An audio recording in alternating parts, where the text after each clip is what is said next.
وذكر فإن الذكرى تنفع المؤمنين. I want to learn because our son has religious education. He learns Christianity, he learns many different religions. I was baptized into Christianity. I have a very open mind. So I want to learn about other cultures, other beliefs, other states. My own belief is something very different from all gods, because whatever that one God is, I believe that there is a power, and so much of this is a hologram of what we have perception of what we believe, and that there is a whole greater thing that has a realm, that your existence isn't what you think it is. His existence, my existence. I create the existence around me from one God. But what is the one God? But what you're describing is a belief and is held in Buddhism. Do you read Buddhism? Exactly. So I know. So you're describing a worldview. So that is also a worldview. But I'm looking for the truth. And which that one? is a Buddhist view of what I believe. But I was raised in Christianity. But I have found my own path, and that's why I want to say, what do you bring to this that you can say to me, I have reality over belief? Yeah, that's the point for me. Like, it's not that I pick and choose what I like. So I've not looked into Buddhism, for example, as the one example, and Christianity, Judaism, Islam, Sikhism. I did not look into those religions to choose what fits my desires and what I like, and then I follow it. Because it's not about what I like, it's about what is truly from God, right? If God exists and it is the truth, then God sent commands. But and God exists. Yeah, I believe that. God. That's what I believe. I'm saying there is a greater being. Yes, there is a God that we agree there. We agree, right? So if there is a creator, one entity that created the world, I'm saying that entity will send a teaching. That teaching cannot be all of those different religions. Okay, we agree on that. Yeah. So if, for example, if Islam is true, then nothing else is true. If Christianity is true, then nothing else is true. So the reality is that we need to try to see the reasons, the evidences for why a specific religion is true and another religion is not true. What I say is, taking the standpoint that don't you believe that any religion has got its piece of truth, and if you see the all religions together, you can understand. that's a belief that you will find in certain. I mean, but because there are many different ways in understanding God.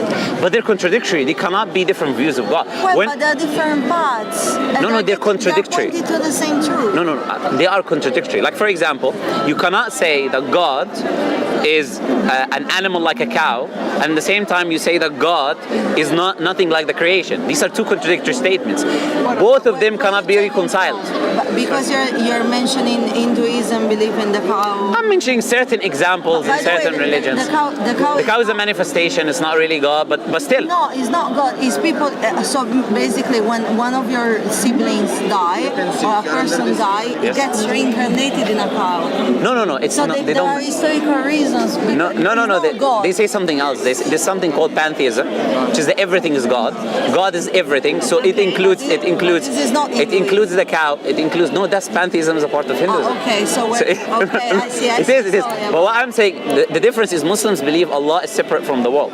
So these are contradictory beliefs. I cannot believe that God is everything. At the same time, I believe that God is separate from the world.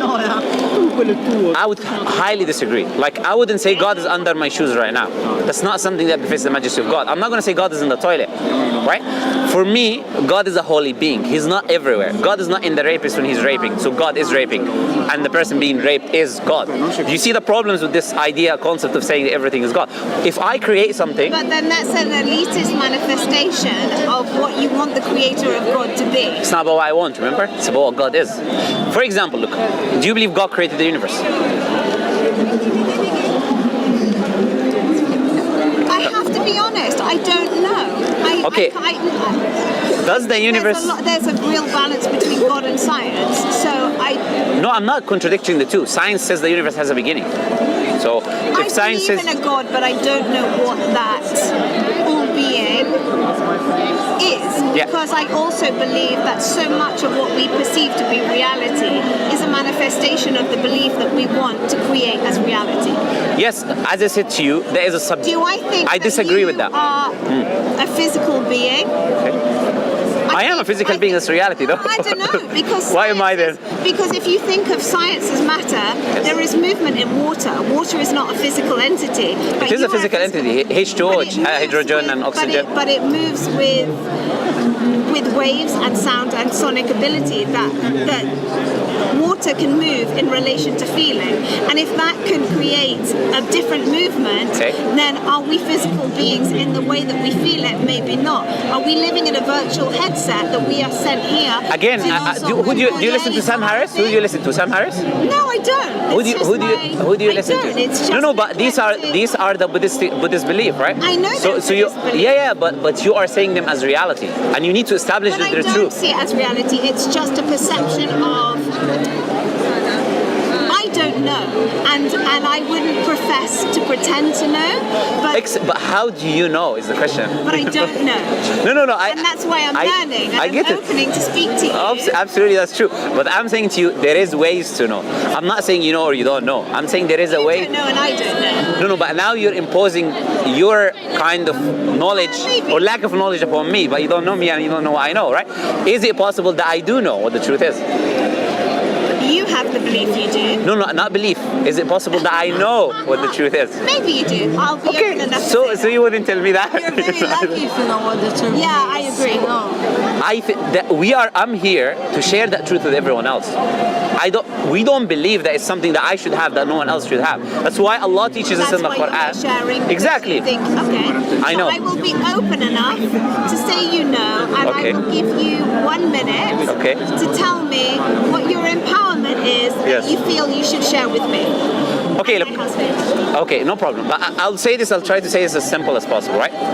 We believe in different prophets and messengers of God in the past. So we believe in Jesus, Moses, Noah, Abraham. We believe in all of those prophets and messengers of God. When you look at the universe, there has to be by necessity something that is powerful, knowledgeable, eternal that brought it into existence. You cannot create the universe without those attributes. So God must exist, the universe must have a starting point, and the creator must possess these attributes by definition. Just like the maker of this table. So I'm saying whoever created the table needed these attributes by necessity, or he would not be able to create the table. When I look at the universe, I apply the same reasoning and rationality. The universe displays these laws, this power, this intelligence, knowledge. So I would apply the same thing to say there has to be something very powerful, very intelligent, beyond our comprehension as human beings, that brought the universe into existence, right?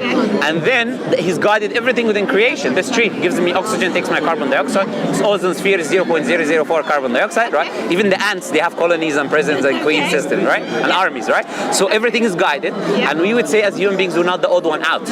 And we've seen repeatedly God sends us different people that they all claim the same thing. They claim to be messengers of God, coming to you with a message asking you to worship the Creator, come close to God, and to obey Him, and they tell you the right and wrong in what happens on a day-to-day basis, right?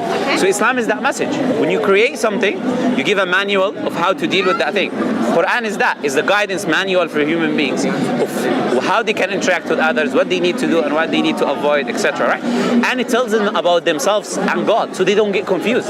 So when they're reading all of those different concepts that you're quoting from different people, they wouldn't get confused because God has guided them through reading the Quran. You get what I'm trying to say? And then those prophets and messengers bring evidences. Prophet Muhammad brought evidences. I believe, or I know Islam is the truth based on evidences, not based on my opinion. Like for example, 1,400 years ago, Prophet Muhammad spoke about the future that is happening today. Everything he said happened. He didn't say anything that didn't happen, and he would not know the future 1,400 years before, especially how civilization and society was. When you read the Quran, it talks about life. It talks about mountains, how they have deep roots within the earth. It talks about embryology, how the baby in the womb develops stage by stage. A professor called Keith Moore, who's a Christian, he said this has to be from God because I'm looking now with a microscope and the Quran is saying exactly what I'm seeing with my eyes. But they didn't have microscopes that time, right? Prophet spoke about how Arabs will build the tallest buildings, and we have the tallest building in the world today, Burj Khalifa. And he said that the earth will puke its treasures, and they were able to do it because the earth puked the treasures, the oil, right? Prophet Muhammad said the nations that will become Muslim, he named them one by one. I'm going to go on a real tangent only because we have like 1 more minute. Okay. And just because I feel I want to have an open mind. Okay. And yes. I see my husband and I as equal status. Yes. Yeah, we both bring things to the party with 4 children. And we have our own strengths and weaknesses. On a day-to-day basis, sometimes he has to drive the car, sometimes sometimes I have to drive the car, sometimes he has to power me up, sometimes I have to power him up. Okay. But if we go to Saudi Arabia, I feel personally my human rights are stripped because I can't get in a car. Can I stop you there? Where do you get human rights from? Where do Define human rights. Defining human rights is survival. Are you quoting what the UN, which a group of Western nations determine what to be moral and immoral? No, I would define human rights as an access of passage that makes me feel empowered as a person to seek existence in the life that I believe I'm entitled to live. No, but you were saying in Saudi Arabia, Yeah. you would see that your human rights are stripped away. Can you tell me which For article? example, driving. To get from A to B, Women drive in Saudi Arabia today. they do today. Okay. Do you know how many countries are Muslims? Many, tens of countries. None of the countries was stopping women from driving except Saudi Arabia for a very small period of time, which shows that has nothing to do with the teachings of Islam. Yeah, I'm not correlating. No. Other religions would be. Other countries would also be doing the same thing if it was an Islamic teaching. So that's a common media mistake they try to use. As I said to you, even that was for a few small period of years, and they stopped it today. So what are the human rights? I would plead ignorance in this because Yes. I don't know this. Okay. But for example, Jazakallah khair. women wearing a burqa, that I don't know if that's a teaching of Islam or if that's a definition of like the country and the systemic regulation. Burqa or hijab, because it's two different Okay. things. One is a head covering, Yeah, hijab. and one can be the face covering. So the face covering is there's a disagreement whether is obligatory or not. So a lot of women don't have to wear it. They don't have to wear it. I was told, and I don't know if this is actually true because I have to ask somebody who knows it better than I do, that it's the prevention of the temptation for the male population. That it's the kind of sacred covering that is kept within the household. No. Okay, then So I've been told the hijab is a command of God, and the women wear it because God commanded them to do it, and they believe in God, and they believe. inequality. Sorry? To me, that's inequality. We are different. We're not equal. Women and men are not equal. Women and men are different. Biologically, psychologically, in every way, shape, or form. We're not saying one is less than the other. We're saying they're different. They're not the same. Yeah. So to ask God to give the same commands to both genders does not make any rational sense. We don't believe in equality, we believe in equity. Equity is justice. If you had 4 children and he had 3, and I gave both of you £300, that's not just. It's equal, but it's not just. When I see you have more children, so I'll give you extra money because you need more money, there is equity, and that's what Islam teaches. So Islam looks at the nature of a woman, and based on her nature, Allah is the most knowing, the most wise. He knows what befits her as commands. So why do I wear a burqa and you don't? Because I'm not a woman. And what men are attracted to in women is not the same things that women are attracted to men. We are different. So you are assuming that we are attracted to the same things as human beings. We're not. Men and women are very different in their attraction. There's so many studies on that, right? So women can be attracted to certain things. Men are very visual and physical in their attraction. They're very simple, right? Something beautiful, that's it. Story's over. He's attracted to my brain. Yes. I'm attracted to his physical presence. Okay, I don't want to go personal there, right? But the point I'm trying to make is this. I'll tell you something interesting. Can I tell you something interesting? Very interesting. Look, God created us. God knows our nature. If what you're saying was better, which is what feminism is pushing forward, we don't believe in 50-50 partnership. We don't believe that's possible even. Because every COO is one. Every country president is one. Even every board needs to have an odd number. So you have 3 against 2, for example, when they vote on something. You cannot have 2 people driving one car. If he's going left and you're going right and it's 50-50, the car is going to crash, right? So in reality... I have to say, you're very intelligent. No, it's not. Very articulate. No, I don't think it's about that, but I think it is given me a lot of thought. Yeah. I can't say I naturally. So I'll leave you with this thing because you need to go. I'll leave you with this thing. Look at reality. If what you're saying, which sounds nice on paper, 50-50, does it work in reality? No. It does. Can I tell you why not? No, not with your relationship. Talking on a societal level, right? Do you know that the divorce rate in America?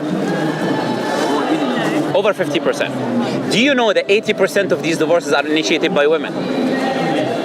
And and 90% of those women are university educated. They are initiating the divorce because they lost attraction to the man, that they are quote unquote equal with them or lesser than them, because women have something called hypergamy. Hypergamy, this is all scientific. Hypergamy is that women are attracted to a man that has higher qualities than them in certain aspects. He's taller than them. Clearly, right? So they're attracted to people who are taller than them. They're attracted to people who are smarter than them in certain ways. They're stronger than them physically, right? This is the nature. This is only a statistics. It studies. Yeah, but science doesn't explain anything. Like, it doesn't have the hegemony of the world. It's okay, but listen. I was previously married to a very controlling, domestically abusive husband. But that's not what I'm saying. You see, you went to extreme. You went from something. Yeah, you went to the extreme a bit. You went from something which I'm saying stay in the middle. I'm not saying be in this extreme, be aggressive, this and that. But And I'm not saying be. Is a good thing for people in that situation. I don't agree. Do you know what we get from divorce? We get single parent homes. Do you know that most of the criminals in society are from single parent homes?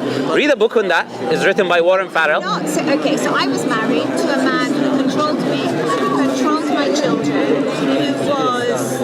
I'm not saying don't get divorced. I'm saying divorce is not a good thing. I'm not the best man that this world created, who has given my children more stability than I could wish for anybody in the world, who is the best person that you could ever find. I'm happy for you. For somebody to tell me that divorce is not a good thing, I never agree. Divorce can be a good thing for you subjectively. For me. This is not personal. I'm making it on a societal level. I'm using the concepts that you're quoting and I'm looking at them from a society. Sorry? Case study is society. And we both... I'm talking about the divorce rate in society. Even here in the UK, it's over 35% according to the last census. That's a good thing. Maybe it's not a negative. Do you know that according to studies, women are more depressed than ever? They take more antidepressants than ever. Since feminism, look, it's not a good thing because suicide rates have gone through the roof. If it was a good thing, you will find the West as the happiest people in the West. You would not find depressed people in the West. You will not find broken families. You're not going to find crime rate increasing every day, right? The reality is, I'm talking to you on a societal perspective. God sees everything. He doesn't look at just me. The problem with the West today is that people think about themselves only. They don't look at the society. Like, for example, drinking. They think about themselves. But how does drinking affect the society? According to the Metropolitan Police, 60-70% of the knife crime happen on Friday and a Saturday night. Drunk driving, domestic abuse in the house, what you were talking about. On an individual rather than a society. No. Because I could have an alcoholic drink and I will always compose myself. No, but what you're missing here is the point I'm making, is that God gives commands not specifically for you or me. God gives commands for everyone. Wouldn't you agree? God has to give a harmony to the society. Not just an individual, but even on an individual level, alcohol is not good for you medically. No, I agree with that. So God, when He prohibits something, He prohibits it for our benefit, right? So when I say to you this idea of relationship, if you see, for example, divorce rate in Egypt is 10%. So 1 of every 10 people. Compare it to here, over 35%. In America, over 50%. Very happy. According to Pew Research Institute, the happiest people are the religious people. So the marriages that last the most, according to research, are the religious families. And the children that are more balanced in the society are religious children, because they're taught values for their young. Their parents are together, they get the love from the mother and they get the discipline from the father. But when you have single parent homes, like Warren Farrell, as I said to you, he has a book on this idea, how most criminals, you can say 90%, are coming from single parent homes. So this divorce can be good in certain situations for some individuals. We're not saying don't divorce. Like Christianity says a woman cannot get divorced, separate from the man. That's not Islam. That's not Islam. Islam allows men and women to separate. But I'm saying on a societal level, a law of divorce is not a good thing. Because there are children involved and they're always affected by how parents are separated when they're not with one another. Right? So Islam is trying to give you that holistic community. I really appreciate listening to another point of view. No problem. No problem. Give it to read. Give it to read. No problem. I'm happy to talk to you guys. No problem. My pleasure. Thank you guys. No problem. You too. Thank you. Anyway, it was amazing to interview. No problem. You as well. And I'm sorry because I was like two conversations. No, it was good. It's okay. Give it to read. And by the way, look, we're here. Anytime you have any questions, you need anything, just come back. I'm happy to answer you.